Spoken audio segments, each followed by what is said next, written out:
I don't know it's a propaganda yet, right? Because like all I know is like I have to be loyal to the regime because if not, Kim Il Sung, if not Kim Jong Il, like because he protected us from being slaved by Americans, right? That's what you learned all your life. All my life, yeah. And did I tell you, like my one of childhood's like biggest dream was to become a human shield to Kim Jong Il.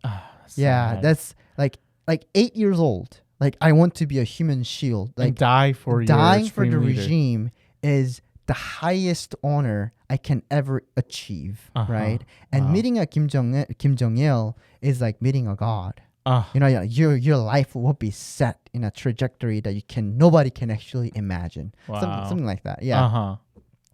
And like thinking that, and also like seeing a lot of people starve, right? Right. Seeing people struggle, and a father holding a dying daughter and screaming, "My kid is dying. Like, can anybody help me feed her?" And nobody's caring about that daughter because if they do,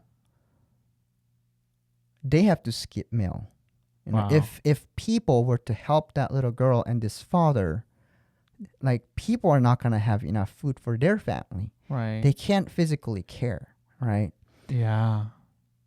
And imagine like listening to like propaganda songs of like how great North Korea is. Like North Korea is prospering because of this great leadership that Kim Jong Il is leading us to victory, you know, and leading us to Kangsongdaeguk. I don't know what Kangsongdaeguk is, but it's like it's strong. It's like and a motto. Prosperous country. Yeah, That's it's like like a motto that North Korea has. But I'm like, there's no way. Like that was what. Even before consuming the foreign medias, like I would actually... You already had those questions. Yeah, even in Sariwon, right? Because it's such a big city in Sariwon, like they would turn on this kind of...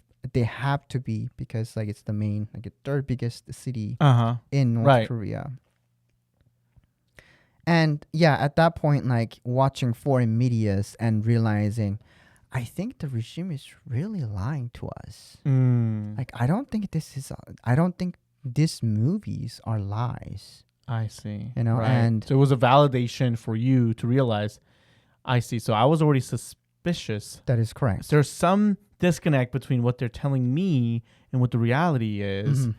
And then now you're consuming media that's kind of confirming that suspicion that you had. That is correct. Yeah. Yes. So it was truly amazing moment. And it also like gave me even more hope that, yeah, my dad is Chinese. And my half-brother is also Chinese. Maybe there is some opportunity that I may get to experience life outside of North Korea. Right. Now the thirst for that life, that better life is even greater. Yes. Because you've seen it with your eyes in the media. Yeah. And China is doing well too. And also, the big selling point that North Korea is selling on is South Korea is poor. Like when I was going to school, we would learn this in textbook. Little kids are selling gum on the street to provide for their sick parent. Right? And little boys are going out and shoe shining for American armies and trying to earn money. I learned that in the textbook when I was... That's what they're saying like, about the South Korea, right? A slave country to the United States. Yeah, exactly. So, Mike, is that like how you've actually were taught to, like...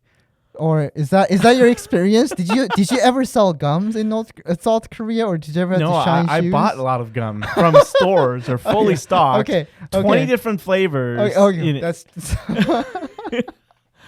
okay. Yeah. Good to know. Right good to now, know that you know. was Okay, now you know. And by the way, I was not